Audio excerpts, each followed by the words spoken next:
Yes. Yes, Your Honor. You had indicated there were some corrections that you wanted to know, or additions you wanted to make. Yes, please, Your Honor. I'm referring to the pre-sentence investigation report, page 5. 1,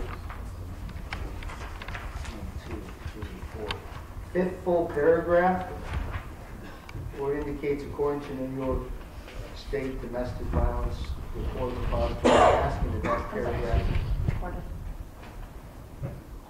New York State Domestic Violence Report Repository, I'm asking that that paragraph be stricken. It's clearly hearsay. It's not reliable. It indicates there were no criminal charges filed at that time. I think it's highly prejudicial. This report will follow with my client. It's kind of an unsubstantiated allegation of harassment and with his cousin. So apparently there was no arrest, no charges filed. Mr. Friedman?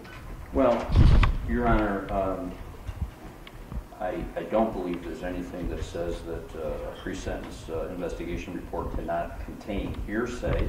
I would dispute the allegation that it's not reliable.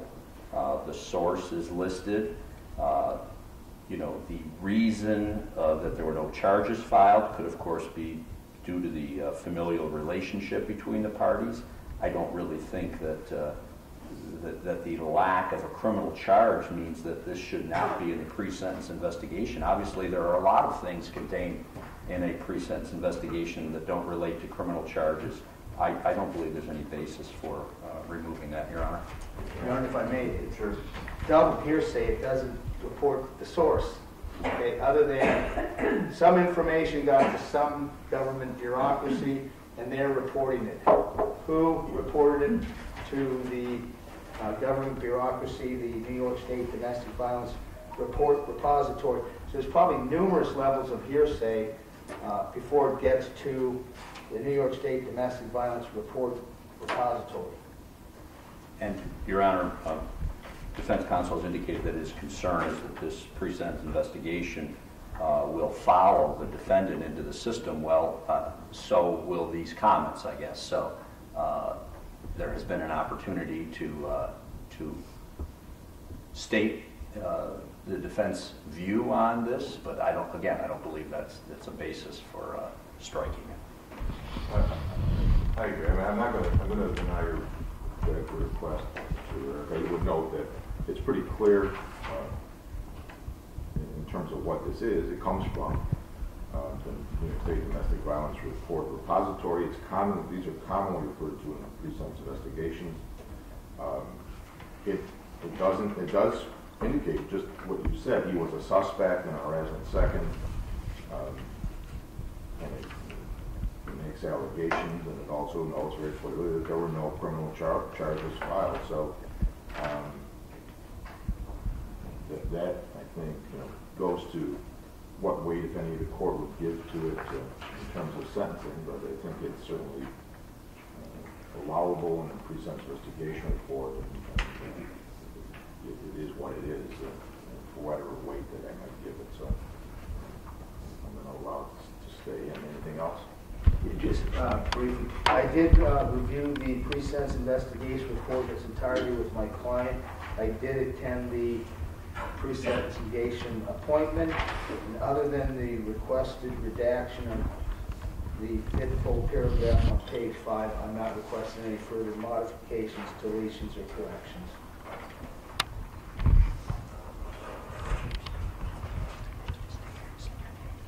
Okay. Good morning, Your Honor. My name is Rebecca Feely.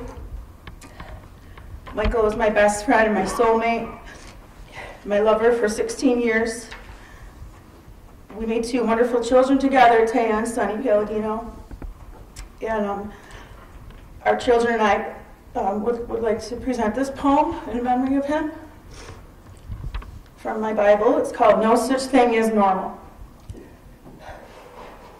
We sit down at the table. Our eyes cannot avoid the empty chair. I pick up the phone to call you and suddenly remember you're not there. I bow my head and close my eyes, but there is somebody missing from my prayers. Every hour of the day is filled with pain I can't ignore. There's no such thing as normal anymore.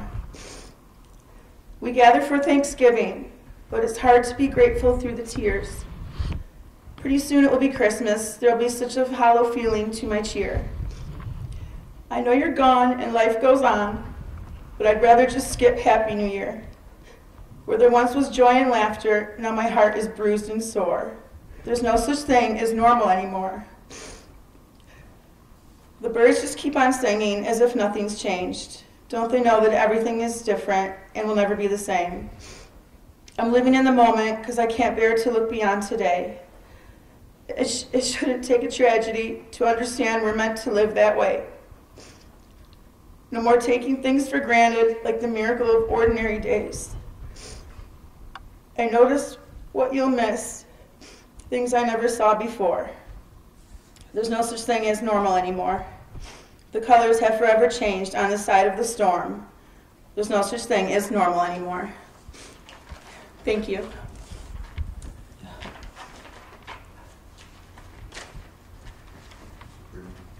Thank you, Your Honor. Your Honor, the first thing that I want to note is that in the pre-sentence investigation, the defendant's version of what occurred is basically consistent with the facts as laid out by the witnesses in this case. But one thing that doesn't make sense is that the defendant claimed that he grabbed a knife that he was planning on using to scare the victim. Well, Your Honor, he went several doors down Ross Street to the corner of Ross and Main to get that knife from inside a residence of an acquaintance of his.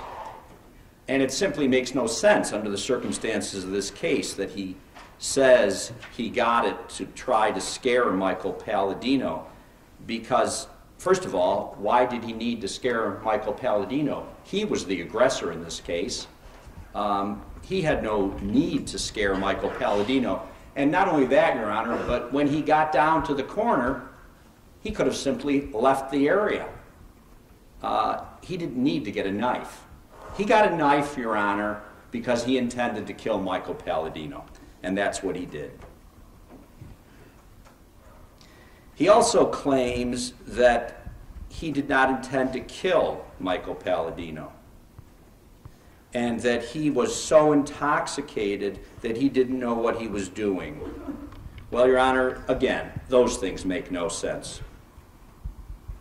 First of all, his intent is clear in this case. It is not only clear from the facts, but it is clear from the admission that he made when he entered his guilty plea, when he acknowledged that he intentionally caused the death of Michael Paladino. And his claim that this was done because of intoxication also makes no sense. First of all, there is no indication anywhere from any of the people who had contact with the defendant that night that he was so intoxicated that he was not capable of forming intent. And of course, that claim is totally inconsistent with his own words in the pre-sentence investigation, where he lays out very clearly the facts of what occurred and what he did and why he did it. He clearly was capable of forming intent, and he acted on that intent. He says that he accidentally murdered a man. Well, again, there is no such thing as accidental murder. In this case, as charged, it's an intentional act. It's an intentional act that he admitted to and pled guilty to. This was not an accident. Needless to say, murder is always a horrible crime, but I would suggest to the court that in this case, this murder is especially egregious for a number of reasons. First of all, because of what happened right before the murder, as has been laid out to you. Michael Paladino was trying to protect some women from the aggressive acts of this defendant, and he lost his life because of that.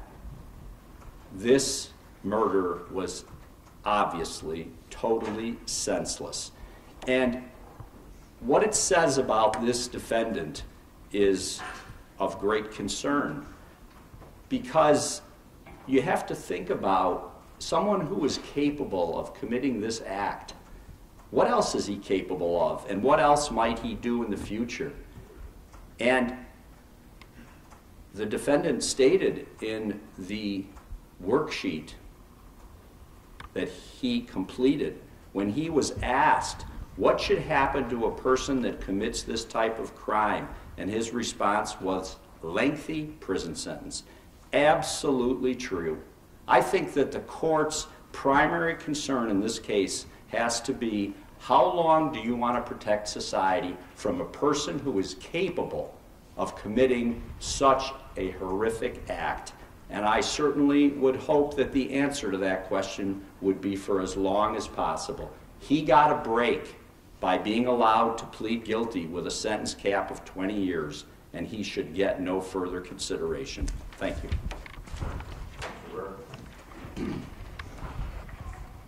Good morning, Your Honor.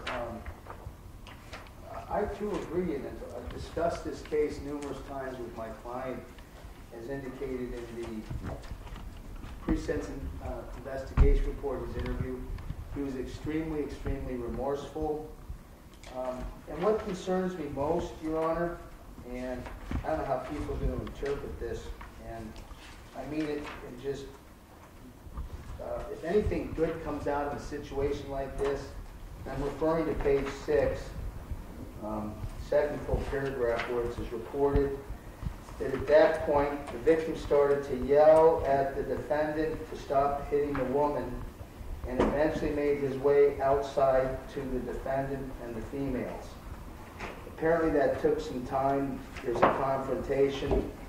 I'd only hope that maybe if anything good comes out of this, that under these circumstances, a quick phone call, 911, when they were ultimately called, Your Honor, the police responded so quickly with sufficient officers where Mr. Edmonds was quickly apprehended. So I don't mean to demean what happened to Mr. Paladino. My client has repeatedly said to me is that he is, not only has it affected his life, but Mr. Paladino lost his life, and all the extended Paladino family members who have addressed the court today to tell you how it's affected them. But I hope the greatest lesson to be learned from this case is that in the future, when you're confronting, there's arguments and yelling and screaming and aggressive conduct, please call 911 so these types of cases can be prevented. Thank you very much, Your Honor. Bless you, Officer. Mr. Edmonds. Is anyone comments? Go ahead. I want to say I take full responsibility for what happened that night. And I sincerely apologize to the victim's friends and family, as well as mine. I wasn't raised like that. It wasn't intended to kill nobody that night. I was drinking, and I took the situation too far. I was wrong, and I truly am sorry.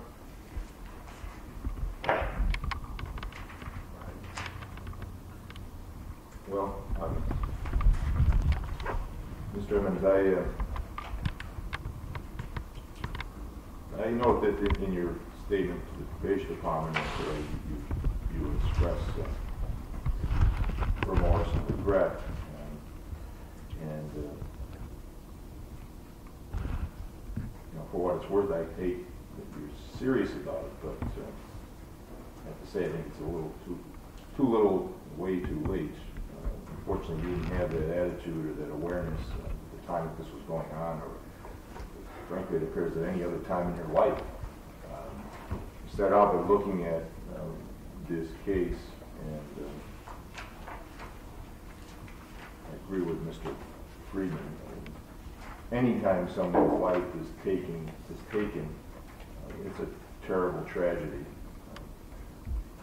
But but in this case, it's just compounded by all the circumstances of this individual who was simply trying to help some people he saw in trouble because of what you were doing.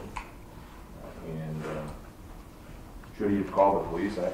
Maybe. I mean, looking back at it, I'm sure everybody wishes that he did. But who knows what would have happened to those women if he had done that. I mean, unfortunately, resources are limited in every community, and the police do the best that they can. But how is he supposed to know what you were about to do or going to do to them? And certainly can't. I trust that Mr. Wernick is not attempting to blame Mr. Paladino for what happened here. Because that would truly be an injustice. He was doing what he thought he should do as a good citizen.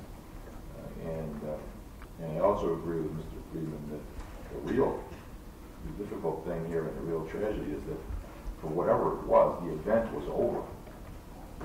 You left. He left.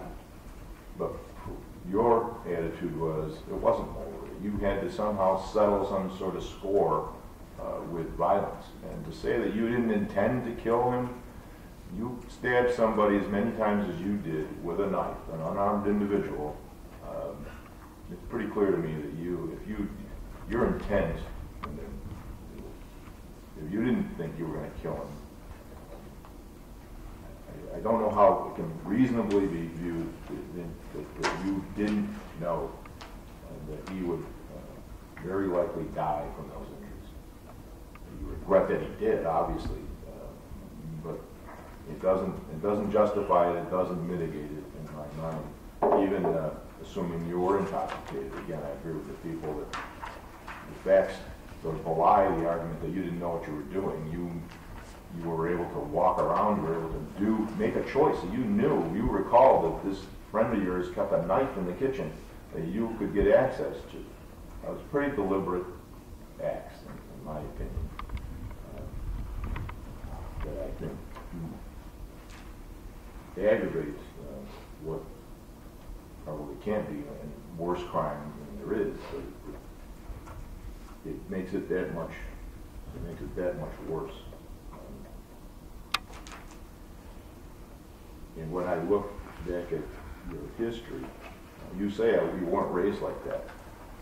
Well, you certainly had. I mean, a lot of people. I wouldn't say you had an easy life, and you didn't have a father, and your mother had lots of problems, and she couldn't really raise you. But you apparently had a very caring and loving grandmother that tried to raise you as a good person. And I guess if I gave you the benefit of the doubt, because your criminal history actually starts at the age of 12, about as young as you're going to get. And maybe at that age, somebody would certainly look at it and say, well, this has to do with his circumstances. It has to do more with his background. But from 12 until where you're now 32, 33 years old, you've spent the next 20 years consistently involved in the criminal justice system in one way or another, either serving a sentence, in custody, on probation, facing pending charges.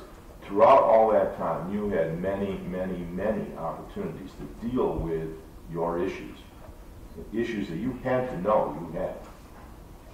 And you've never done that, ever.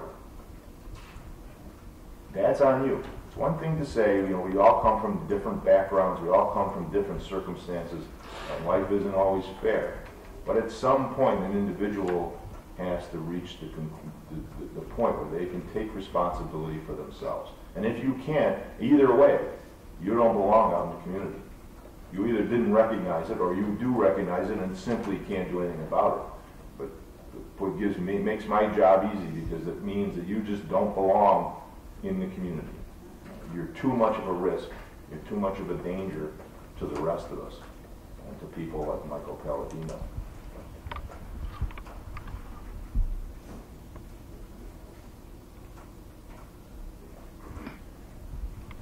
I agree also with Mr. Friedman that, again, I would say murder is murder.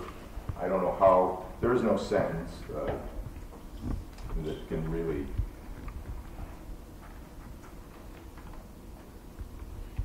satisfy the harm that's done. Somebody's wife is gone, we can't bring them back.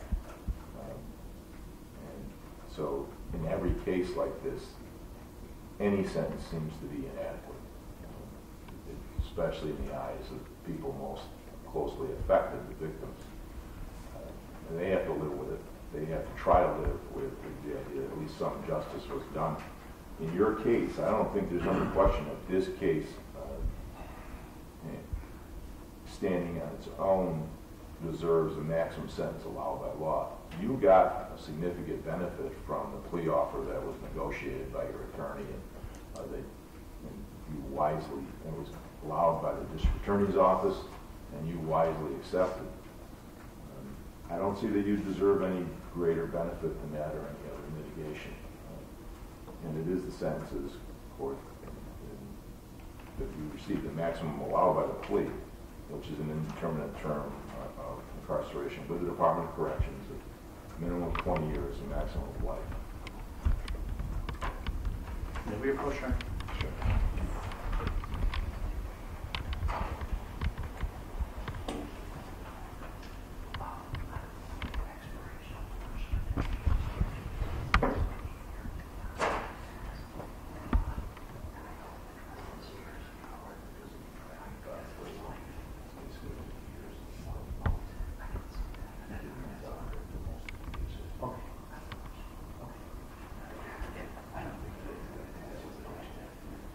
Oh, okay. All right, thank you.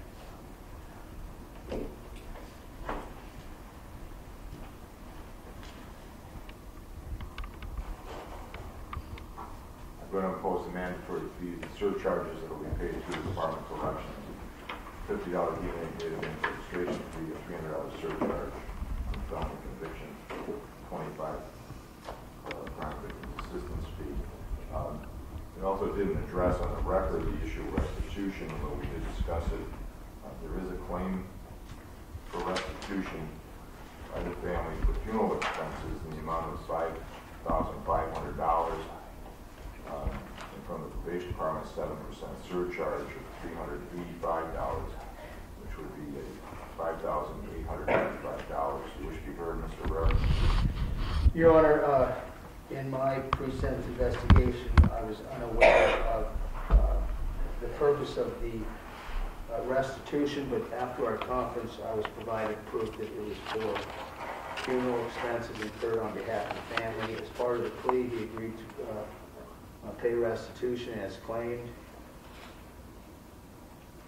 He was asking the court to impose a minimal amount at this time. He's going to be incarcerated for at least 20 years. I am going to order the restitution with a surcharge to be paid through the Department of Corrections. I believe they take a certain percentage of that through his money that he receives. I will direct it. The balance isn't paid by the time he's released, but he's paid $25 a month. Objection to those final orders of protection. I take no position, Your Honor.